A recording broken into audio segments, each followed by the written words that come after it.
శ్రీ వారాహీదేవ్యై నమః. వారాహి నవరాత్రులు ప్రారంభం కాబోతున్నాయి కదండి. మరి వారాహి నవరాత్రులు అంటే ఆషాఢ మాసంలో మరి పాడ్యమి నుంచి నవమి వరకు కూడా జరుపుకుంటాము. వీటినే గుప్త నవరాత్రులు అని కూడా చెప్తాము. అసలు వారాహీదేవి ఎవరు?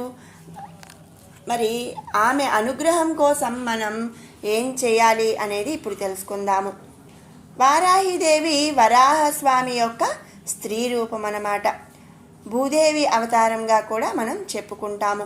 ముఖ్యంగా మరి ఎలాంటి భూ సమస్యలు ఉన్నా, మరి ఆస్తి సమస్యలు ఉన్నా, అలాగే సుఖ సంతోషాల కోసం ఆ తల్లిని పూజించడం చాలా మంచి విషయం అన్నమాట. ఈ వారాహి నవరాత్రులు ఈ 9 రోజులు కూడా సూర్యాస్తమయం సమయం తరువాత అమ్మని పూజించాలి. ఇక ఆ తల్లి అనుగ్రహం కోసం మనం చేయవలసింది ఏమీ రాకపోయినా సరే ఈ ఒక్క వారాహి ద్వాదశ నామ స్తోత్రం చదివినా కూడా తల్లి అనుగ్రహం అనేది మనం పొందగలుగుతాం. శ్రీ వారాహి ద్వాదశ నామ స్తోత్రం.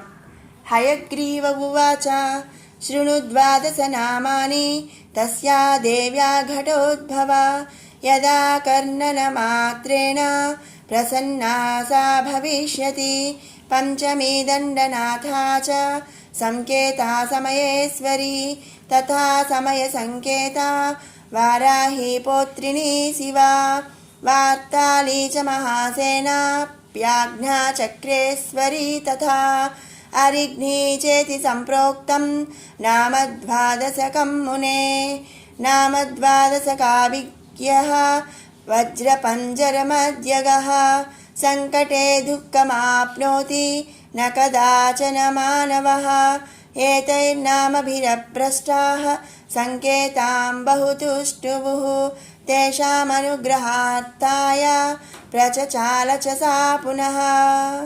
ఇది శ్రీ బ్రహ్మాండ పురాణే లలితోపాఖ్యానే సప్తదశోధ్యాయే శ్రీ వారాహి ద్వాదశ నామ స్తోత్రం సంపూర్ణం.